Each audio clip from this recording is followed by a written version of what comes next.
જય દ્વારકાધીશ વિદ્યાર્થી મિત્રો, આ વિડીયોની અંદર આપણે ગાલા એસાઇનમેન્ટ 2026 ધોરણ 12ના વાણિજ્ય વ્યવસ્થા અને સંચાલનના પ્રશ્નપત્ર નંબર 6ના જવાબો ઉપર ચર્ચા કરવાના છીએ. બીજું તમને કહી દઉં મિત્રો કે જો તમે હજુ અમારી ચેનલ સબસ્ક્રાઈબ ન કરી હોય તો સબસ્ક્રાઈબ કરો, વિડીયોને લાઈક કરો અને શેર કરો, જેથી તમે અમારા આવનારા વિડીયો પણ મેળવી શકો.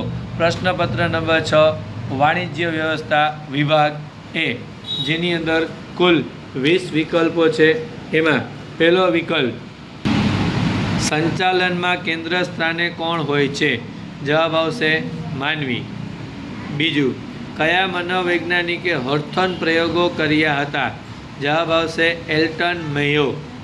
ત્રીજું, આયોજનનું કાર્ય એટલે શું? જવાબ આવશે પસંદગીનું કાર્ય.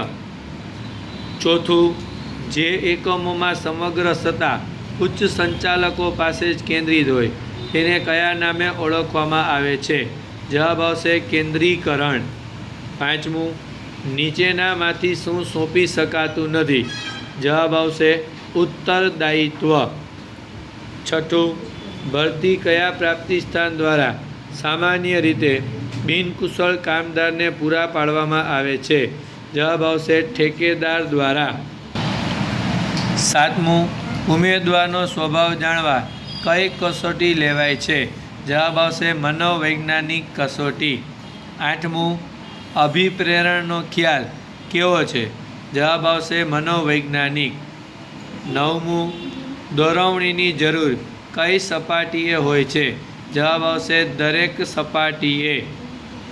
દસમું, અંકુશ કેવી પ્રક્રિયા નથી? જવાબ આવશે જળ.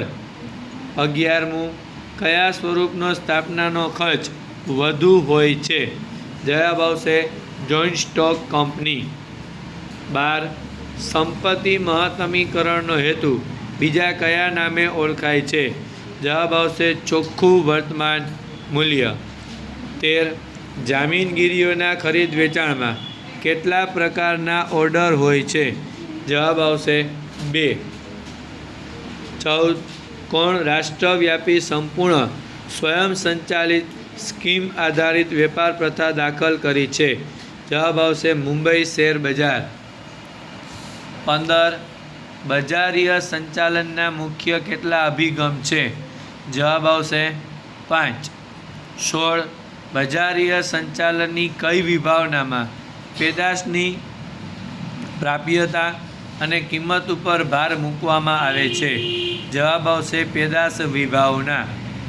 17, ભારતમાં નીચેનું જાહેર એકમ લોક અદાલત યોજે છે?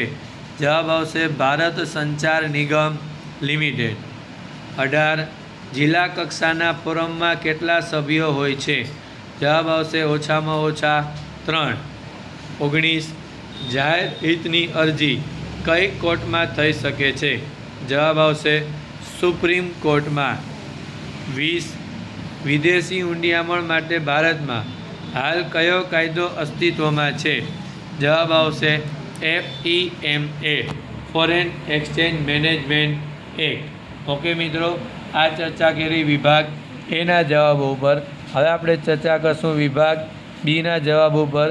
એ પહેલાં તમને કહી દઉં મિત્રો કે જો તમને વિભાગ સી, ડી અને ઈના જવાબો જોતા હોય તો તમે અમને વોટ્સઅપ નંબર 8160343439 ઉપર હાઈ કરીને મેસેજ કરજો.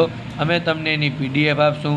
એના માટે માત્ર 51 રૂપિયા ચાર્જ રાખેલ છે, જેમાં તમને 5 પ્રશ્નપત્રની PDF આપવામાં આવશે. વિભાગ બી, 21મો પ્રશ્ન, યંત્રોની ગોઠવણી અને સમારકામને લગતા કાર્યો સંચાલનની કઈ સપાટીએ થાય છે? તો જવાબ આવશે યંત્રની ગોઠવણી અને સમારકામને લગતા કાર્યો સંચાલનની તળ સપાટીએ થાય છે. 22, જુઓ અને આગળ વધોનો સિદ્ધાંત ક્યાં અપનાવાય છે? તો આયોજન સતત ચાલતી પ્રક્રિયા છે. જ્યારે આપણે તબક્કાવાર આગળ વધીએ ત્યારે જુઓ અને આગળ વધોનો સિદ્ધાંત અપનાવાય છે. 23, વ્યવસ્થા તંત્ર એટલે શું? સમાન ધ્યેય સિદ્ધ કરવા પ્રવૃત્ત થયેલી વ્યક્તિ વચ્ચે સત્તા અને જવાબદારીની વહેંચણી કરતું માળખું એટલે વ્યવસ્થા તંત્ર. 24 અવૈધિક વ્યવસ્થા તંત્ર એટલે શું? કોઈપણ સભાનતાપૂર્વકના હેતુ સિવાય સામૂહિક પ્રવૃત્તિમાં ફાળો આપવા માટે આપોઆપ રચાયેલું આંતરિક સંબંધોનું માળખું એટલે અવૈધિક વ્યવસ્થા તંત્ર. 25 ઉમેદવારની આવડત કઈ કસોટી દ્વારા જાણી શકાય છે? તો ઉમેદવારની આવડત ધંધાકીય કસોટી દ્વારા જાણી શકાય છે.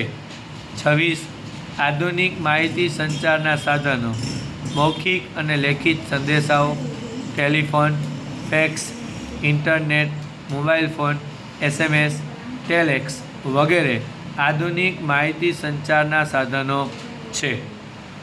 27 સ્ટોક ચલન દર એટલે શું? કાચા માલનું તૈયાર માલમાં રૂપાંતર થયા બાદ તૈયાર માલનું કેટલી ઝડપથી વેચાણ થાય છે તેને સ્ટોક ચલન દર કહે છે. 28 સેબીની મુખ્ય ઓફિસ ક્યાં આવેલી છે? તો સેબીની મુખ્ય ઓફિસ મુંબઈમાં આવેલી છે. 29 વેચાણ વૃદ્ધિ એટલે શું? તો વેચાણ વૃદ્ધિ ટૂંકા ગાળાના એવા લાભ છે જે ગ્રાહકને માલ કે સેવાની ખરીદી કરવા માટે પ્રોત્સાહિત કરે છે. તે ગ્રાહકને ત્વરિત અસર કરે છે. 30 જિલ્લા કક્ષાના ફોરમના ચુકાદાથી સંતોષ ના હોય તો પક્ષકારે કેટલા દિવસમાં પુનઃ વિચારણા માટે અરજી કરવી પડે? તો જિલ્લા કક્ષાના ફોરમના ચુકાદાથી સંતોષ ન હોય તો પક્ષકારે હુકમ થયાથી 30 દિવસમાં ફરિયાદ પુનઃ વિચારણા માટે રાજ્ય કક્ષાના સ્તરમાં અરજી કરવી પડે છે. ઓકે મિત્રો, આ ચર્ચા કરી પ્રશ્નપત્ર નંબર 6ના વિભાગ A અને Bના જવાબો પર. આ જ રીતે બીજા વિભાગોના જવાબો જોવા માટે અમારી ચેનલ લાઈક કરો, શેર કરો અને સબસ્ક્રાઈબ કરો, જેથી તમે અમારા બીજા વિડીયો પણ જોઈ શકો. જય દ્વારકાધીશ.